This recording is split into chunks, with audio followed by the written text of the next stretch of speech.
Hello and welcome back. आज के इस टेस्ट सीरीज़ में हम करने वाले हैं वेंटिलेटर एसोसिएटेड निमोनिया। तो चलिए शुरू करते हैं। Question: a patient is admitted 3 days prior to the ward with head injury. The patient is shifted to ICU and is intubated and placed on mechanical ventilator for respiratory needs 12 hours before. The patient is now showing signs of pneumonia. This is considered as। Question बहुत simple है। एक patient है जिनको head injury हुई थी 3 दिन पहले और उनको जो है आईसीयू में शिफ्ट किया गया है। उनके अंदर ईटी ट्यूब डाला गया है और वो मैकेनिकल वेंटिलेटर पर डाले गए हैं और मैकेनिकल वेंटिलेटर पर या इंट्यूबेशन जो है 12 घंटे पहले ही किया गया है। तो पेशेंट को अभी निमोनिया के साइन एंड सिम्टम्स दिखाई दे रहे हैं। तो ये कौन से टाइप का निमोनिया कहलाया जाता है? आपके ऑप्शंस है community acquired pneumonia, hospital acquired pneumonia, ventilator associated pneumonia या फिर ब्रोंकियल निमोनिया। आंसर है hospital acquired pneumonia. I know कि आज का टॉपिक वेंटिलेटर एसोसिएटेड निमोनिया है, बट आपको बाकी निमोनिया और वेंटिलेटर एसोसिएटेड निमोनिया में अंतर करना आना ज़रूरी है। तो कम्युनिटी एक्वायर्ड निमोनिया ये वो निमोनिया है जो कम्युनिटी से, यानी कि आप जहाँ पर भी रहते हैं पेशेंट, वहाँ से ही उनको होकर आता है। तो पेशेंट को जो है जब भी उनका एडमिशन हो रहा है तभी अगर निमोनिया के सिम्टम्स हो या 48 आवर्स के अंदर अंदर अगर उनको निमोनिया मिल जाता है, डायग्नोस हो जाता है, तो उसे हम कम्युनिटी एक्वायर्ड निमोनिया कहते हैं। उसी जगह पर हॉस्पिटल एक्वायर्ड निमोनिया जो है वो 48 आवर्स एडमिशन के बाद जो है वो पेशेंट में दिखाई देगा। और ये होता है क्योंकि पेशेंट जो है हॉस्पिटल में आया है और यहाँ के जो जीव जंतु है उनके कांटेक्ट में आने के वजह से, यानी पेशेंट बेसिकली जो है उनको निमोनिया इसलिए होता है क्योंकि वो हॉस्पिटल में आए हैं। तो इस वजह से जो है जब निमोनिया होता है तो वो जो है 48 से 72 आवर्स बाद में जो है वो आपको मैनिफेस्टेशंस दिखाई देते हैं। तो उसको हम कहते हैं हॉस्पिटल एक्वायर्ड निमोनिया। उसी जगह पर आपका वेंटिलेटर एसोसिएटेड निमोनिया ये आपके हॉस्पिटल एक्वायर्ड निमोनिया का सब टाइप है। Ventilator associated pneumonia 48 hours after intubation कहलाया जाता है, यानी कि ईटी ट्यूब डालने के बाद 48 आवर्स के बाद जो है अगर पेशेंट को निमोनिया के सिम्टम्स नज़र आते हैं या अगर पेशेंट को निमोनिया डेवलप हो जाता है तो उसे हम वेंटिलेटर एसोसिएटेड निमोनिया कहेंगे। ब्रोंकियल निमोनिया आपका पैथोलॉजिकल क्लासिफिकेशन होता है। ब्रोंकियल यानी जहाँ पर ब्रोंकाई अफेक्ट होता है। फिर आपका लोबर निमोनिया है जहाँ पर आपका जो लंग्स के लोब्स है वो अफेक्ट होते हैं निमोनिया में। उसके अलावा इंटरस्टिशियल निमोनिया भी होता है जहाँ पर इंटरस्टिशियल स्पेस जो होता है आपके लंग का वो जो है अफेक्ट होते हैं। तो ये सारे पैथोलॉजिकल टाइप के निमोनिया या पैथोलॉजिकल क्लासिफिकेशन होते हैं आपके निमोनिया के। अब चलते हैं नेक्स्ट क्वेश्चन की तरफ। A patient is diagnosed with ventilator associated pneumonia. The nurse knows that most commonest causative organism of ventilator associated pneumonia is. तो इसमें आपका सबसे कॉमनेस्ट कॉज जो है वेब का वो पूछा गया है। आपके ऑप्शंस है staphylococcus aureus, acinetobacter species, klebsiella, group B streptococci. Answer है स्टेफाइलोकोकस ऑरियस। ये एक बैक्टीरिया होता है जो आपका स्पेरिकल शेप का होता है और नॉर्मली वैसे आपके अपर रेस्पिरेटरी ट्रैक्ट में पाया जाता है। अब इस क्वेश्चन का एक और आंसर हो सकता है सुडोमोनास ओरिजिनोसा। ये वो बैक्टीरिया है जो आपके स्टेफाइलोकोकस ऑरियस के बराबरी में ही वेब कॉज कर सकता है। तो दोनों में से अगर आपको सिलेक्ट करना है तो ज़्यादा कॉमन वैसे स्टेफाइलोकोकस ऑरियस है, बट कुछ बुक्स या कुछ जगह जो है सुडोमोनास ओरिजिनोसा जो है उसको भी उतना ही इक्विवेलेंट मानती है। अब ये बाकी बचे माइक्रो ऑर्गेनिजम्स भी वेब कॉज करते हैं बट वो उतने कॉमन नहीं होते हैं। अब चलते हैं आपके नेक्स्ट क्वेश्चन की तरफ। All are pathophysiology of web except. तो बस यही पूछा गया है कि वेंटिलेटर एसोसिएटेड निमोनिया जो है उसके जो पैथोफिजियोलॉजिकल कारण है उनमें से सारे ही कारण हैं, बस एक गलत है। तो वो गलत कौन सा है? आपके ऑप्शंस है inhibition of gag reflex and ciliary functions, risk of aspiration of secretions, use of proton pump inhibitors and H2 receptor blockers to neutralise acid, prophylactic use of antibiotics. Answer है प्रोफाइलेक्टिक यूज़ ऑफ एंटीबायोटिक्स।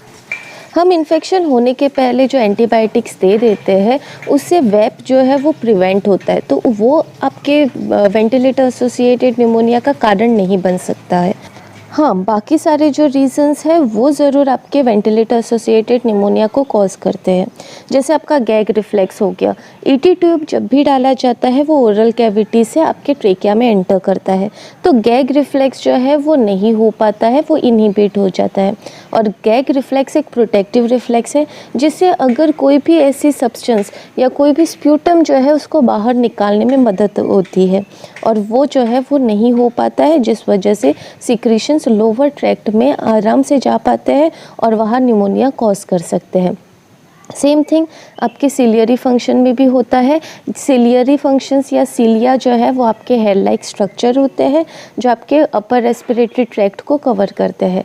अब ये cilia जो है अपने movement द्वारा sputum, कफ, ये सब जो है उसको बाहर उसे बाहर फेंकने का काम करते हैं।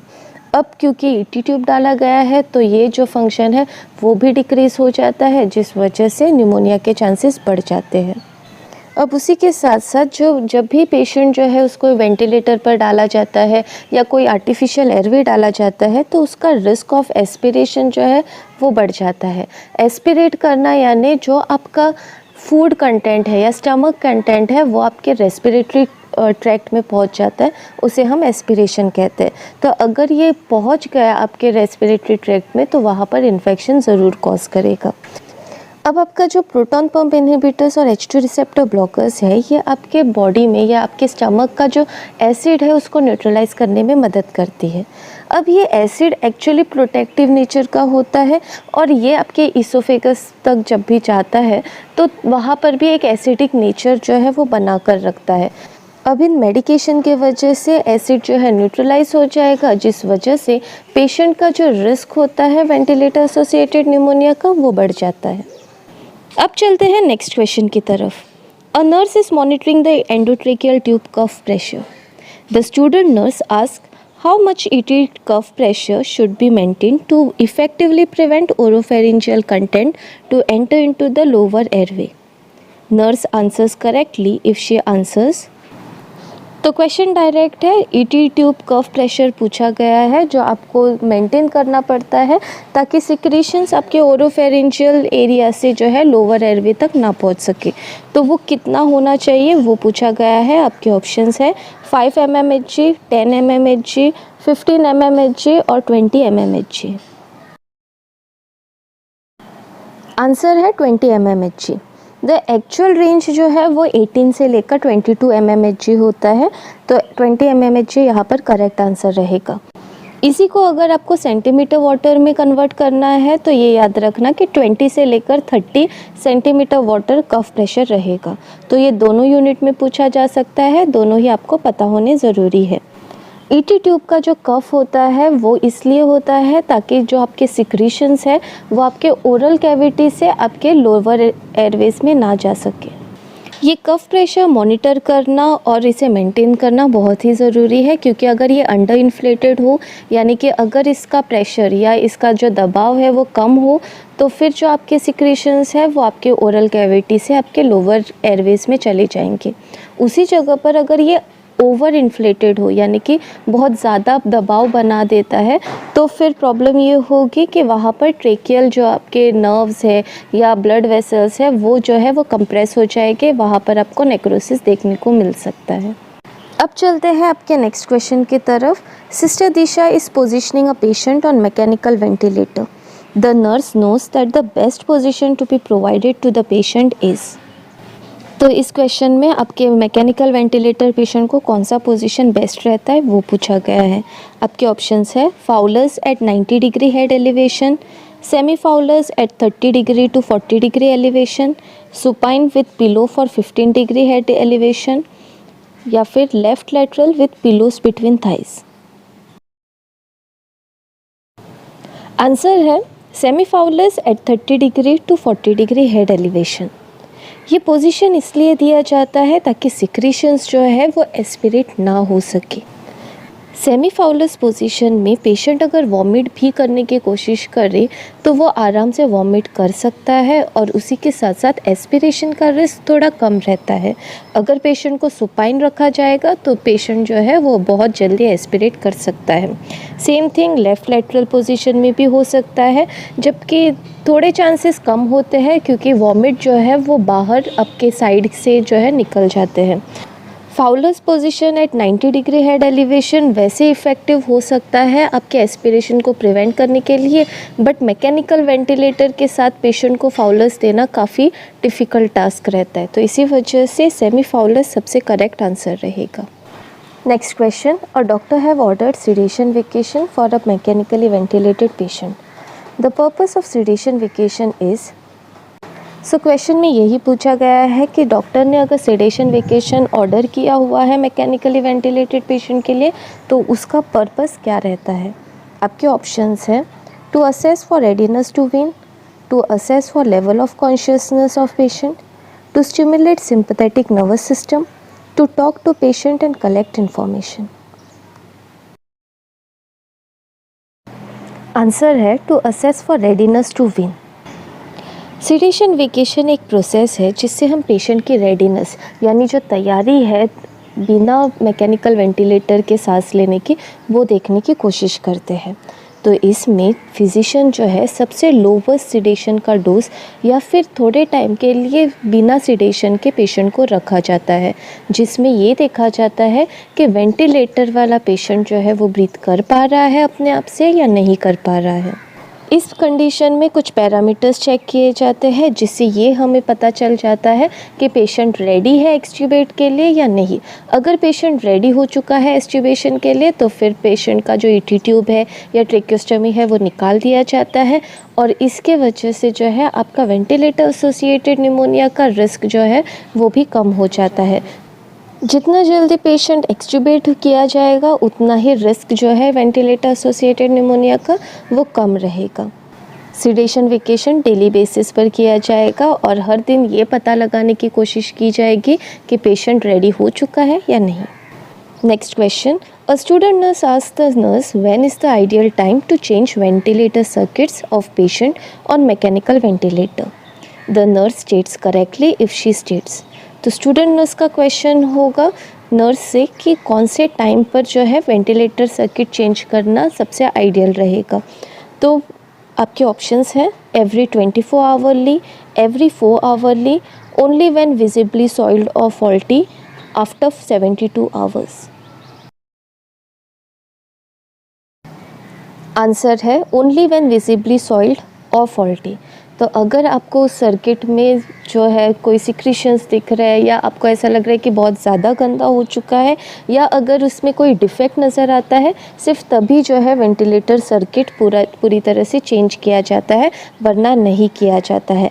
ये इसलिए किया जाता है ताकि वेंटिलेटर एसोसिएटेड निमोनिया जो है वो प्रिवेंट हो सके।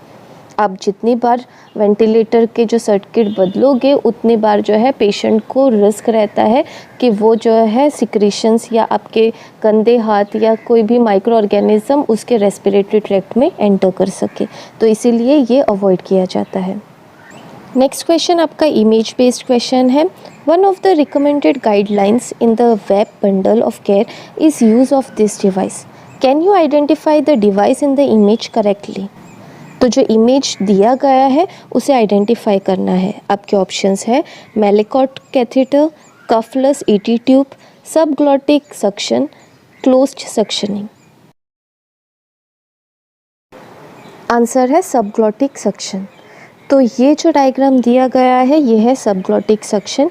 यहाँ पर आप देख सकते हो कि ये जो लेटरल आपको जगह दिख रही है या कफ के ऊपर ये जो आपको जगह मिल रही है, तो यहाँ पर जो है सक्शनिंग या सक्शन जो है वो लगाया जाता है, जिससे जो सिक्रीशंस है आपके कफ के ऊपर वाले वो भी बाहर निकालने में मदद करता है।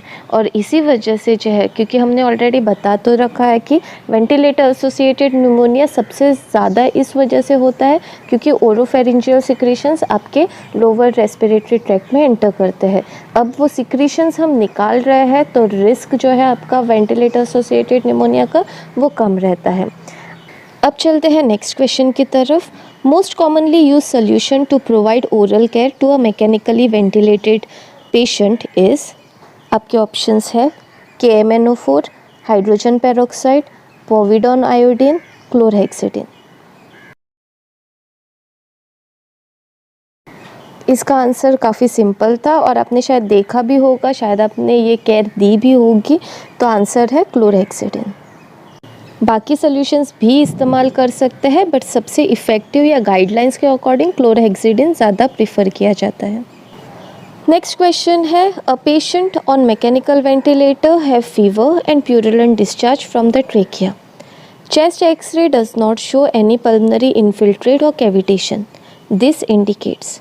तो एक पेशेंट है जिनको मैकेनिकल वेंटिलेटर पर डाला गया है, उनको फीवर आ रहा है और प्यूरुलेंट डिस्चार्ज भी हो रहा है ट्रेकिया से, बट एक्सरे पर आपके पल्मनरी इन्फिल्ट्रेशन या फिर कैविटेशन नहीं दिख रहा है। तो ये कंडीशन क्या इंडिकेट करती है? आपके ऑप्शंस है वेप, ट्रेकियाइटिस, लेरिंजाइटिस, ट्राकोमा। आंसर है ट्रेकियाइटिस। अगर पेशेंट को फीवर और प्यूरुलेंट डिस्चार्ज है, बट अगर पेशेंट के चेस्ट एक्सरे पर निमोनिया के कोई सिम्टम्स नहीं नज़र आते हैं तो हम उसे ट्रेकियाइटिस कहते हैं। ये वेंटिलेटर एसोसिएटेड निमोनिया के पहली स्टेज होती है, जहां अभी निमोनिया डेवलप नहीं हुआ है, बट जो प्रोसेस है वो स्टार्ट हो चुका है। तो ये पैथोफिजियोलॉजिकल प्रोसेस होता है आपके वेंटिलेटर एसोसिएटेड निमोनिया का। वेंटिलेटर एसोसिएटेड निमोनिया में आपको तीनों चीज़ें मिलेंगी, फीवर, प्यूरुलेंट डिस्चार्ज और आपके एक्सरे पर पल्मनरी इन्फिल्ट्रेट या कैविटेशन। अब चलते हैं आपके लास्ट क्वेश्चन की तरफ। The most commonest method of obtaining a lower respiratory tract secretions for culture in adults is by. तो वेब के लिए अगर आपको कल्चर लेना है और सिक्रीशंस चाहिए लोअर रेस्पिरेटरी ट्रैक्ट से, तो कौन सा सबसे सही मेथड या सबसे कॉमनेस्ट मेथड है? तो आपके ऑप्शंस है aspirating tracheal content through ET tube, bronchoscopy, throat culture या सक्शन एपेरेटस। आंसर है ब्रोंकोस्कोपी। ये सबसे इफ़ेक्टिव मेथड है अगर आपको स्पेसिमेन कलेक्ट करना है या स्प्यूटम कलेक्ट करना है पेशेंट जिसमें भी ईटी ट्यूब डाला गया है उनमें। सो वेंटिलेटर एसोसिएटेड निमोनिया में आज के दिन के लिए बस इतना ही। आई होप कि ये आपको हेल्पफुल लगा होगा। Please do like, share and subscribe.